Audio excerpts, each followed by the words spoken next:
Shalom, salam sadis, salam cuan. Nah ini udah bener-bener cuan deh ya. Hari ini udah pada hijau ya. Semalam juga saya lihat softnya breakout. Rupanya ya inilah namanya kalau mereka bandar ya.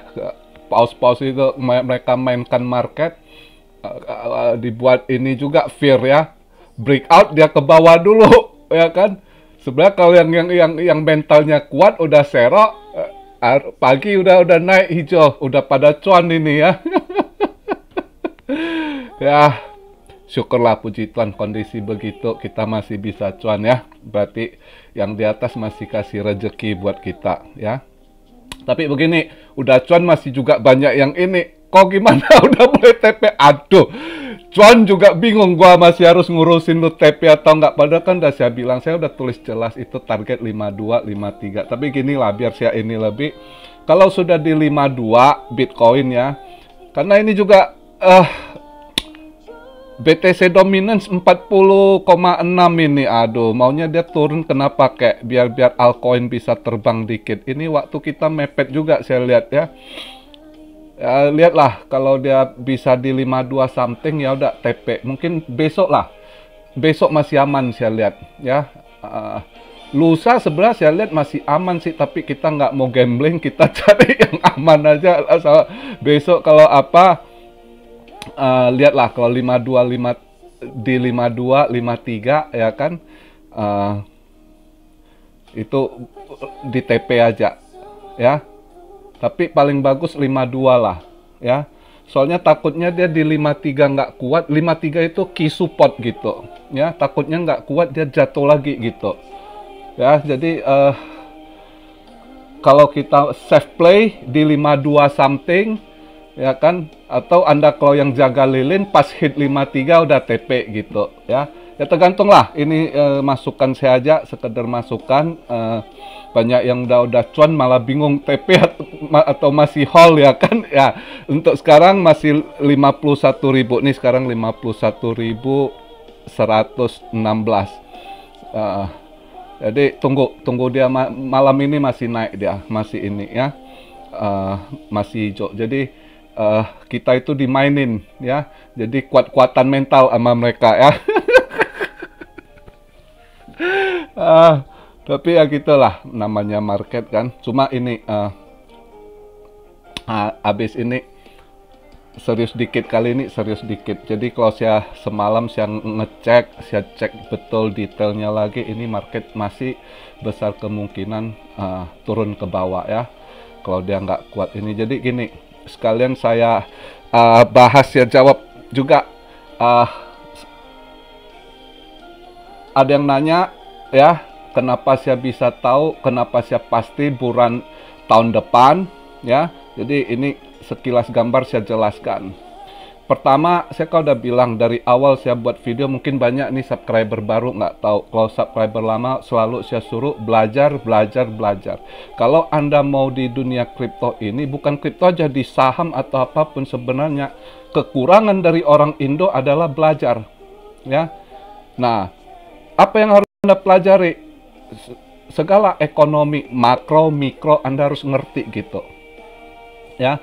Jadi bukan TA aja, TA harus ngerti juga. Jadi harus Anda pelajari TA supaya Anda tahu chart itu bagaimana jalannya ya kan. Chart itu di situ ada historinya juga ya kan. Dan chart itu Anda boleh pakai saat, kalau untuk saham lah ya, kalau saham lebih pantas, chart lebih dominan sekali kalau untuk di stock market gitu ya. Saham itu di mana entry-nya, di mana TP.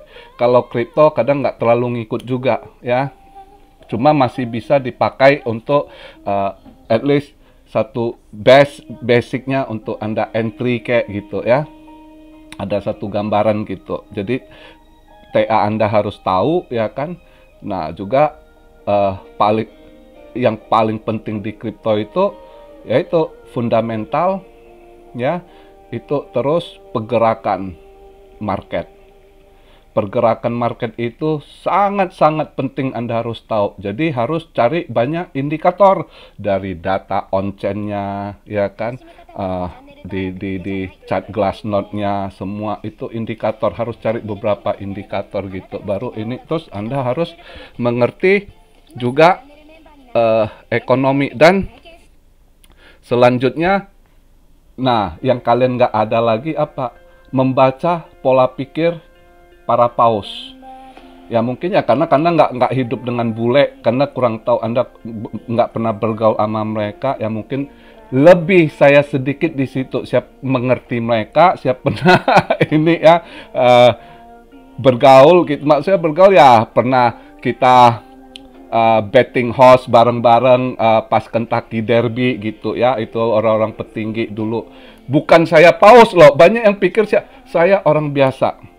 Ya, bekas penjudi yang cuma suka menganalisa, ya, yang sekarang udah tobat. Jadi ini makanya saya buat video, saya ngajarkan orang invest, ya nggak mau orang trading, apalagi leverage gitu. Ya, itu Anda pasti kalkulasinya pasti gambling gitu. Oke, jadi kenapa saya bisa tahu tahun depan?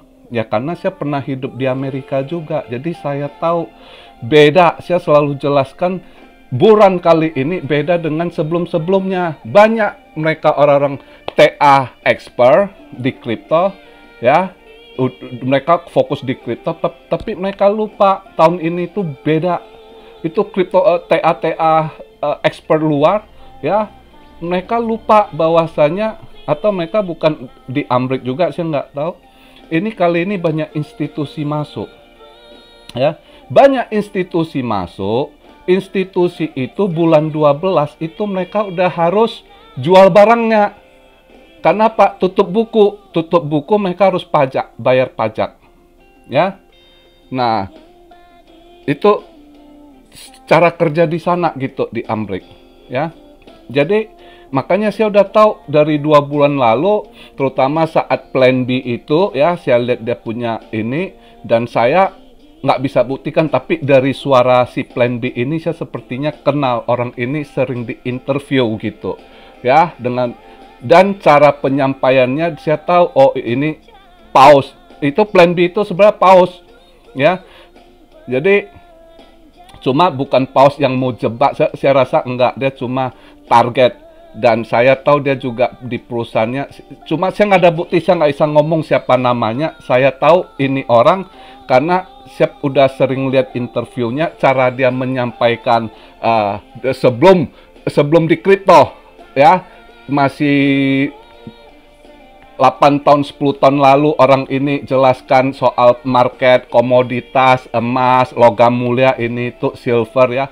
Jadi saya tahu sekali, nggak ada beda waktu dia di interview. Saya tahu dia waktu di interview sama Anthony Pampliano, cara penyampaiannya market precious metal, terus ke Bitcoin, ke cryptocurrency, persis orang ini. Dan saya masih ingat simbol topinya gitu.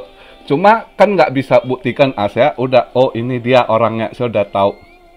Nah saya ikutin, nah saya tahu perhitungan kalkulasi dia. Jadi dia pertama dia hit, yang kedua dia hit, itu saya yakin waktu mau tutup monthly weekly candle kurang sedikit, itu pasti dia yang top up biar ini perfect kelihatan. Wah, masuk lagi, dia punya prediksi kan. Terus yang ketiga kali yang 6 berapa tuh? Saya lupa, yang 67.000 ya kalau nggak salah. Berapa tuh? 57 ya, 57. Juga begitu. Cuma dia orangnya hebat, dia itu seorang hedge fund. Saya tahu dia seorang hedge fund, orang ini.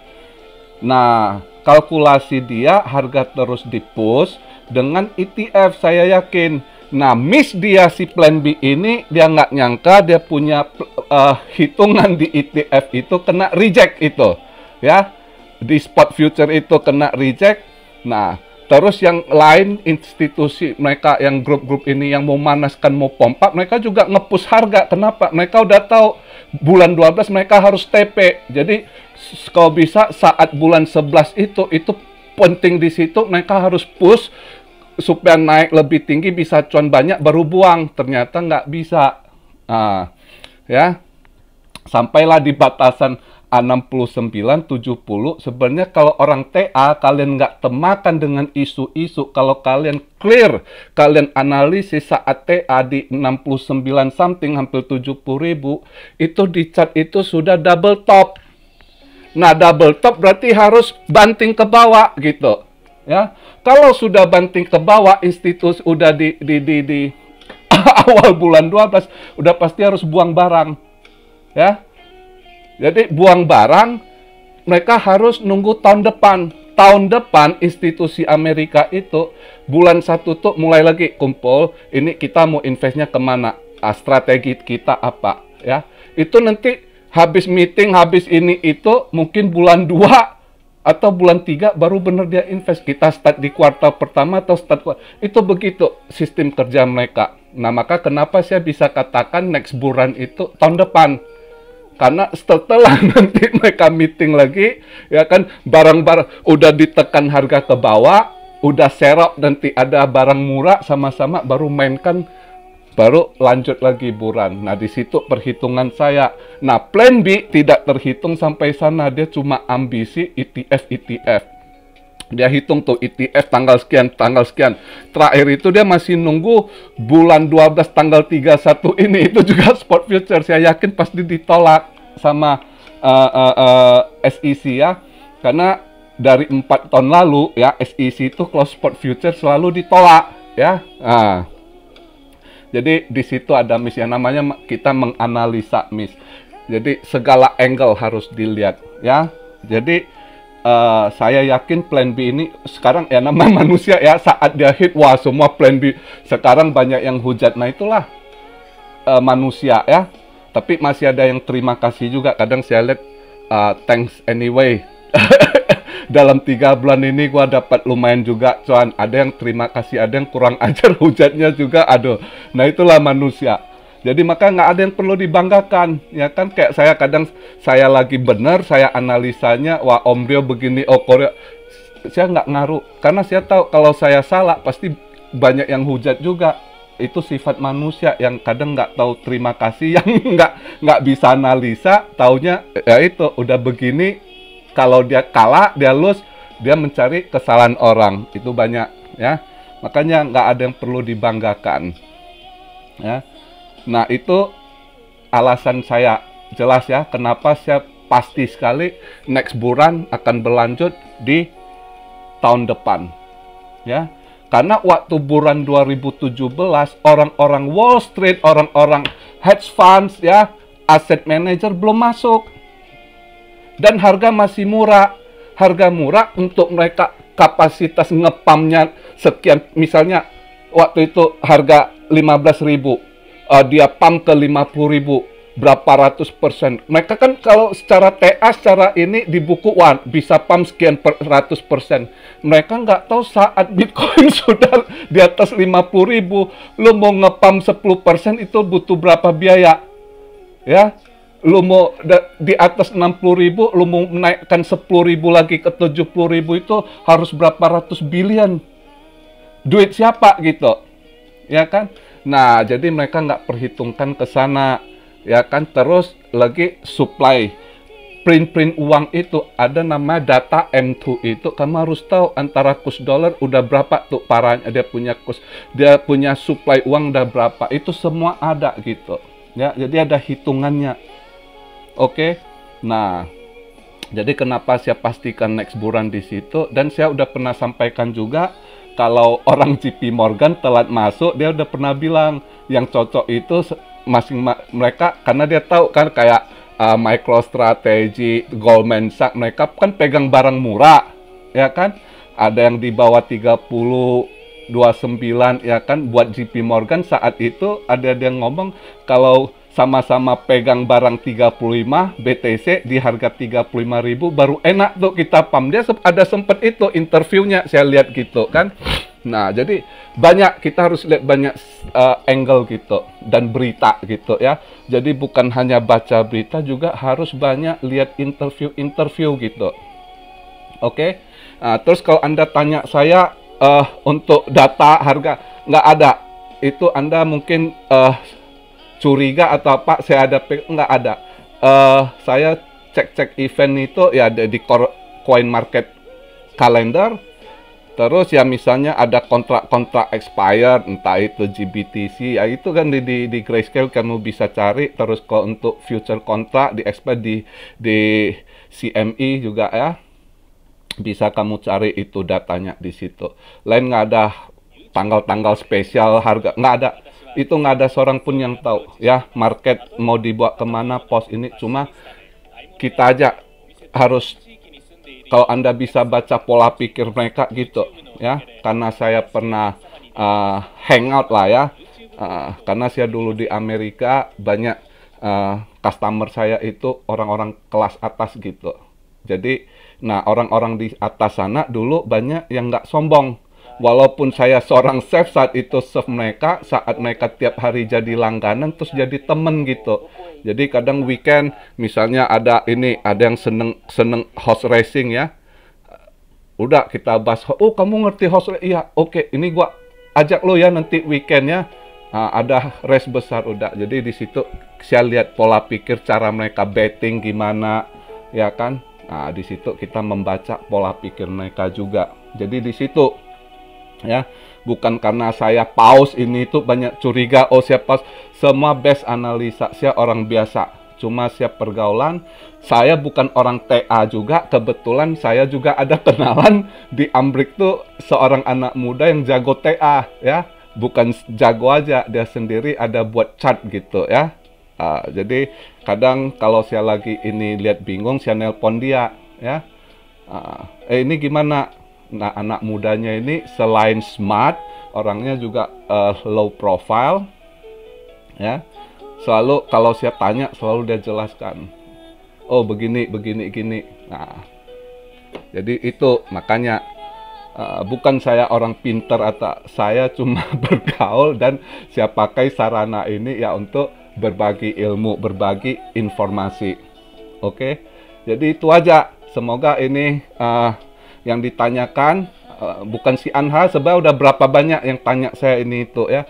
Jadi masih ada juga tiap subscriber baru, Om baca cari info dia, ya semua saya telan. Saya itu tiap apa, Cointelegraph, Coindesk ya, bitcoin.com, Ambro Crypto, Decrypt lah, The Whole Daily ya.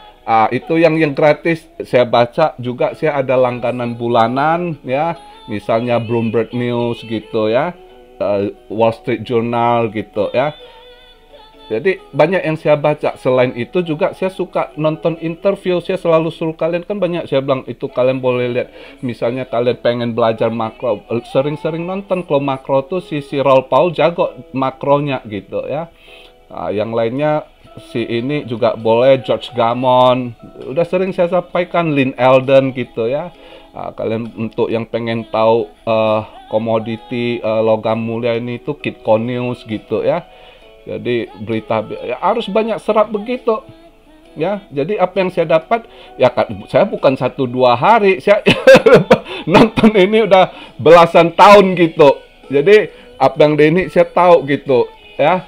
Termasuk si Plan B ini, pas walaupun ditutup saya pas dengar suara, ini kok gua kenal banget suaranya waktu di interview Anthony Pampliano. Gua coba ini lagi, saya dalami penjelasannya. Gue tahu ini orang persis penjelasannya soal logam mulia, emas, perak, scarcity gimana sama. Terus simbol di topinya yang saya yakin sekali, oh ya ini dia orangnya gitu ya. Jadi makanya itu aja sih. Cuma saya nggak bisa, karena nggak ada bukti kan, namanya dia mentutup, kita nggak bisa sebutkan nama ini tuh ya kan. Nanti dibilang salah, kita kena tuntut. Cuma saya lebih kurang udah tahu, oh ini gua curiga ini nih orangnya gitu. Nah, terus dengan dia jelaskan juga soal ETF. Nah, di situ saya tahu juga ini orang di interview sebelumnya dia pernah bahas juga, dia berharap perusahaan yang dia naungin itu ETF-nya di-proof gitu. Nah, jadi ada kecocokan waktu saya cek itu. Jadi begitu. Oke. Jadi hari ini begitu aja video, kalian tunggu aja. Yang belum TP aja, nanti saat udah 52 something atau 53 gitu ya. eh, sekalian kita pantau market ke depannya gimana. Oke.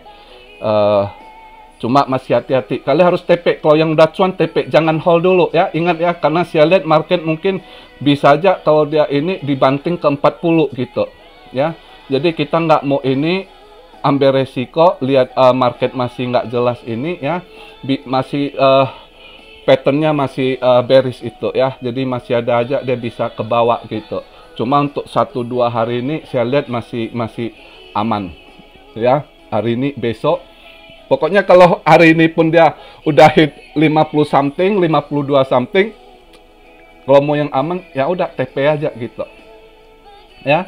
Oke, kalau yang masih pengen serok ya lihatlah koin yang belum dia ini, kalian ini ya. Itu aja. Oke, video hari ini yang saya sampaikan. God bless you all. Be blessed, be blessed, be blessed. Immanuel, haleluya.